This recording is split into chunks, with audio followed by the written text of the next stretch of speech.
আর গোটা মুম্বাই শহরকে বিস্ফোরণে উড়িয়ে দেওয়ার হুমকি।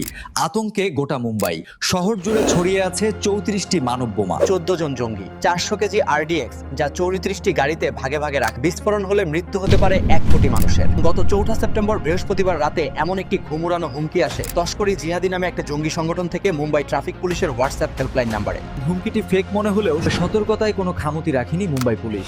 তৎক্ষণাৎ মুম্বাইয়ে হাই অ্যালার্ট জারি করা হয়। ক্রাইম ব্রাঞ্চ ঘটনাটির পর্যবেক্ষণ শুরু করে। অ্যান্টি টেররিজমের সাথে অন্যান্য বিপদকালীন সংস্থাগুলি বিষয়টিকে খুঁটিয়ে দেখতে শুরু করে এবং এরপর গত 6 সেপ্টেম্বর শনিবার ভোরে হুমকির উৎস ট্যাগ করে পুলিশ উত্তরপ্রদেশের নয়ডা সেক্টর 79 থেকে অশ্বিন কুমার শুক্লা নামে এক 50 বছর বয়সী ব্যক্তিকে গ্রেপ্তার করেছে। ব্যক্তিটি পেশায় জ্যোতিষ এবং বাস্তুকার। তিনি স্বীকার করেন কিছুদিন আগেই নয়ডা থেকে একটি নতুন সিম কিনে তিনি এই হুমকির মেসেজটি করেন। পুলিশ তদন্তে দেখছেন ওই ব্যক্তির সাথে আদতেই কোনো জঙ্গি সংগঠনের সংযোগ আছে কিনা। ভারত না বাংলাদেশ? ভিডিওটি আপনি কোন দেশ থেকে দেখছেন তা কমেন্টে জানান।